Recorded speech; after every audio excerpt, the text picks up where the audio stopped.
From President George H.W. Bush publicly condemning body count song Cop Killer to Lil Nas X being condemned in church by pastors across the United States for his song Montero, these are some of the most controversial songs of all time, starting off with NWA's F the Police.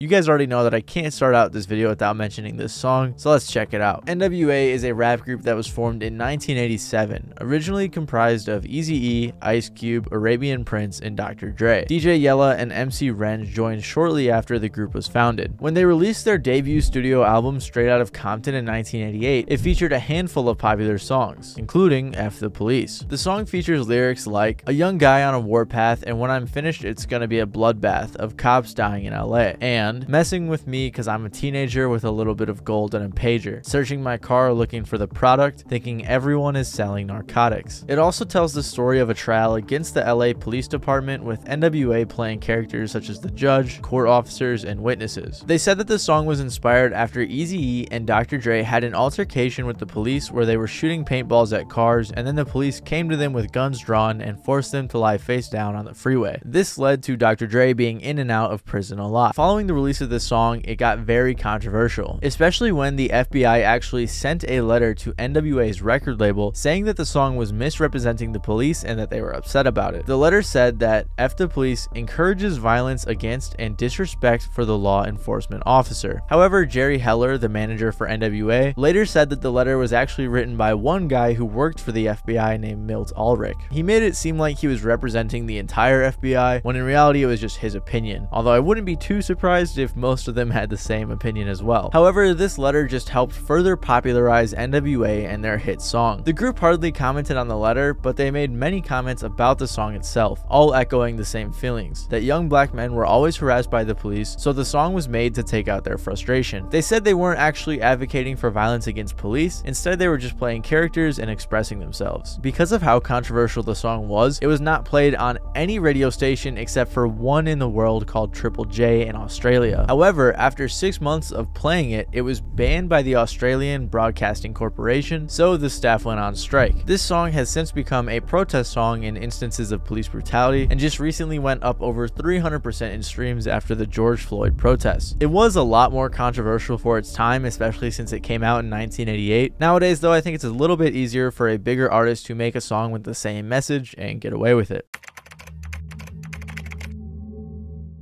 In 1977, the Sex Pistols released their second single, God Save the Queen, which was a song that was essentially critiquing the monarchy. It had lyrics like, "God save the Queen, the fascist regime. They made you a moron, potential H-bomb. God save the Queen, she ain't no human being." Here's a clip of the lead singer, Johnny Rotten, who actually wrote the song, talking about his stance on it more recently. "I just think that if I'm paying my tax money to support this system, I should have a say-so on how it's spent. I love me country, I love me people and everything about it.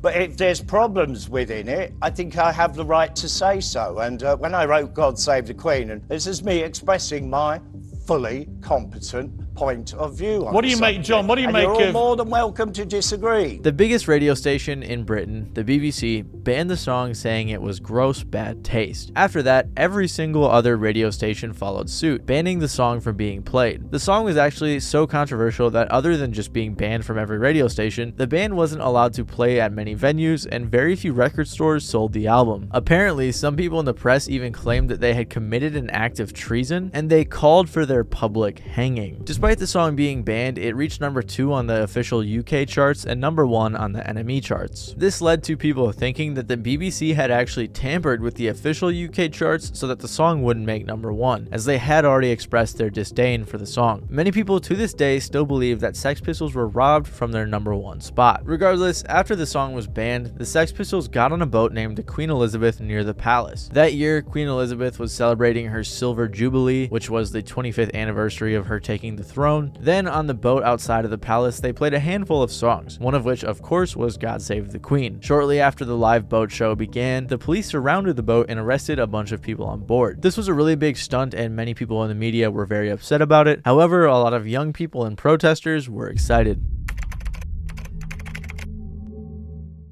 This is probably one of the most controversial songs in recent times, and it wasn't just because of the song, it was also because of the music video and the shoes that were released alongside with it. So as we all know, Lil Nas X began blowing up due to his song Old Town Road going viral. Because of the crazy popularity of the song, he garnered a fan base with a lot of young fans, which he's also acknowledged. He collaborated with Sesame Street and even released a children's book. Other than Old Town Road getting removed from the country charts, Lil Nas X was a fairly controversy-free guy in the public eye, at least in terms of his actions. It seemed like back then he was a very likable person that most people tended to enjoy. On March 26 of 2021, Lil Nas X began his album rollout by releasing the song Montero, Call Me By Your Name. The song itself wasn't really what caused the controversy, other than some lyrics here and there. But the issue was the music video, which most of us probably know shows Lil Nas X kissing a creature in the beginning, then he flies down this pole, like this giant stripper pole type of thing, and then he gives the devil a lap dance. And then to top it all off, 3 days after releasing the song, he released his infamous Satan Shoes with Mischief, which featured a bunch of satanic imagery and even a drop of blood in the little air bubble thing. This sent a ton of people into a 2021 satanic panic. The governor of South Dakota tweeted about it, Candace Owens tweeted about it, and even Joyner Lucas decided to chime in. Many articles were written condemning Lil Nas X, and there were even multiple pastors in church talking about it as well. You tell Lil Nas X I said so. Bunch of Satanism, bunch of wickedness, bunch of devilism, bunch of demonism, bunch of psychotic wickedness. I'd honestly be surprised if you're watching this video right now and you aren't aware of this controversy, because it was such a huge deal a couple of years ago. This situation was such a big deal that they even talked about it on the news, which is pretty crazy. Lil Nas X addressed the controversy a handful of times, like in one interview when he mentioned that he grew up in a religious home and thought that the devil was to blame for himself being gay, making him dislike himself. So he said he wants kids growing up to know that they're okay how they are, and that they don't have to hate themselves. He also posted a note on his Twitter that he wrote to his 14-year-old self, in which he said, "I know we promised to never come out publicly. I know we promised to never be that type of gay person. I know we promised to die with a secret, but this will open doors for many other queer people to simply exist." So that was the end of the controversy, or at least as people thought. However, a couple weeks after the song was released, Lil Nas X tweeted out, "Not even joking, everybody stream Call Me By Your Name hard today, because it may no longer be available tomorrow and there's nothing I can really do about it. Thanks for all the support though." Many people were very understandably confused about what he meant by this, because he didn't really clarify anything. Following that, Columbia Records tweeted, "Thanks for all your comments regarding the song. It's unfortunately out of our control, but we are doing everything possible to keep the song up on streaming services." Some people reported that they weren't able to play the song, or it said it was unavailable when they tried to play it. Others speculated that it was some sort of oppression because of the gay lyrics in the song, or maybe the overall association to the controversial artist. However, shortly after all the tweets, Billboard did confirm that the song was not going to be pulled from streaming services. After that, Lil Nas X said, "Thank you to everyone for using your voices. I'm not placing any blame on the streaming services. Most people have said they are able to go and re-download. Please let me know if you guys still have a problem." It was never revealed whether or not the song was taken down on accident or by some sort of glitch, or maybe it was on purpose because of all the controversy surrounding the song.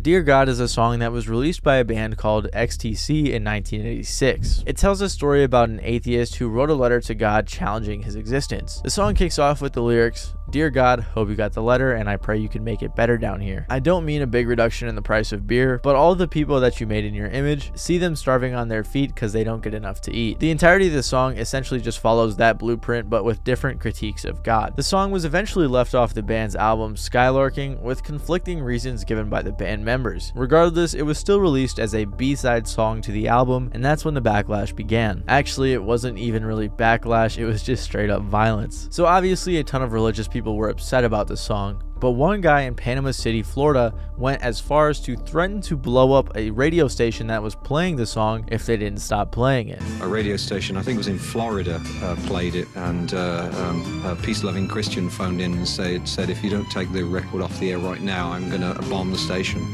And I ain't joking, so they took it off the air. There was another incident in a New York high school where a student forced the staff at the school to play the song over the PA system while holding a knife to them. Those were the major incidents, and other than that, the band just received a bunch of hate mail. Some stores in Britain didn't want to sell the song, but it never actually got banned like other songs did on this list. Songwriter Andy Partridge said, "I really felt sorry for the people who got so upset at someone expressing an opinion that might be contrary to their beliefs, or at someone who might have another take on their beliefs. How could that make them so violent, potentially?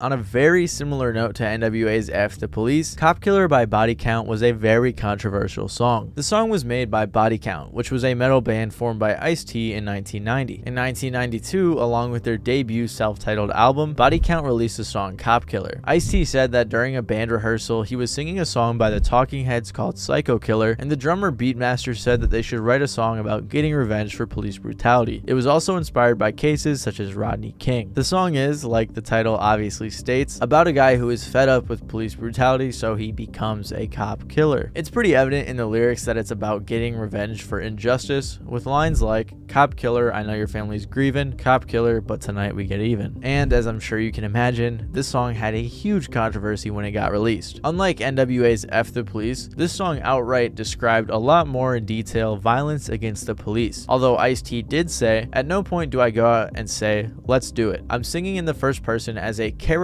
who is fed up with police brutality. I ain't never killed no cop. I felt like it a lot of the times, but I never actually did it." On top of that, he's expressed many times in many interviews that he isn't actually anti-cop, but he's against people who take advantage of their position. However, despite Ice-T's many explanations about what the song was actually about, the controversy was insane to say the least. The combined law enforcement associations of Texas wanted a boycott of every Time Warner product until they removed the song, or the entire album, from all the stores. Many police organizations joined the cause, and even 60 members of Congress did as well. The main argument was that the song was going to and had already caused crime and violence. Charlton Heston, who was a shareholder at Time Warner, encouraged them to remove the song from the album along with other shareholders. This story was all over the news, and it became such a big deal that even Vice President Dan Quayle and President George H.W. Bush voiced their issues with the song. It is wrong for a powerful, influential corporation like Time Warner to make money off a record that says it's okay to kill cops. I stand against those who use films or records or television or video games to glorify killing law enforcement officers. It is sick. It became a very huge debate about free speech and how far is too far. There were also many people defending the song, suggesting that there was a double standard since Body Count was a black metal band. Ice-T said in an interview, "They got mad because it crossed over to the white kids, but when they publicized against it, they called it a rap record. In other words, when you say rap, that means black, and you'll get more people behind it. Whereas if you say rock, some parents out there would be like, wait a minute, I like rock." So it was kind of a racist way of attacking it as a rap record. Cop Killer is not a rap record. And it's true, if you listen to this song, it's very clearly a heavy metal record, or metal record, I don't know, I'm not good with genres, and it's actually pretty good. Regardless, stores began taking the album off of the shelves, and the controversy got even worse. But the album sales just kept going up. Eventually though, Ice-T and his manager made the decision to take the song off of the album. The reasoning behind this was, one, because Ice-T was just sick of the controversy, and two, because him and his bandmates felt bad for all the people at Warner Brothers who were getting a ton of hate for this. People at Warner were receiving threatening phone calls, racist letters, and all sorts of other threats. Ice-T said that Warner did not deserve the hate, so they took the song off of the album and replaced it with a song called Freedom of Speech. So yeah, this was a huge deal, and to this day the song is not even on streaming services. I think there's a couple YouTube videos with the song, but other than that, it's gone. In 1975, country artist Loretta Lynn released her song The Pill, which, as I'm sure you can guess, is about the birth control pill. And because of the time and the genre she was in, it was a pretty controversial song. The song had lyrics like, "All these years I've stayed at home while you had all your fun, and every year that's gone by, another baby's come. There's gonna be some changes made right here on Nursery Hill. You've set this chicken your last time because now I've got the pill." And that was essentially what each stanza was like, but with different analogies each time. It may seem weird that she was so passionate about the birth control pill until you learn that she was actually married at about 13 or 15 years old and had 4 kids by the time she was 18. I believe her husband was 20 or 22 years old when she got married, which It's pretty weird. Eventually, she had a total of 6 kids. And if you're wondering why she hadn't just taken the pill like she was saying in the song, it was because despite being created in 1960 and universal birth control being legalized in 1972, it wasn't super accessible for everyone in 1975 like it is today. This song was very controversial, like I said, because it wasn't a popular thing at the time, especially among country listeners. 60 radio stations banned the song, and a preacher in her home state devoted an entire sermon to the song, denouncing it. She almost got kicked out of a live show at the Grand Ole Opry for playing the song 3 times. She said that a week after the performance, she found out that they had a 3-hour meeting about whether or not they should even let her play the song. To this day, the pill hardly receives any streams on radio stations, despite some of her other songs getting thousands of spins a year. Anyways, thank you guys for watching. Obviously, I couldn't include every controversial song in this video. I did the ones that were the most controversial, I think, especially like body count. You know, the president was talking about it. That's pretty crazy. Anyways, though, thank you guys for watching. If you enjoyed, please make sure to leave a like down below. Other than that, this has been Matty Balls, and I'll see you guys next time.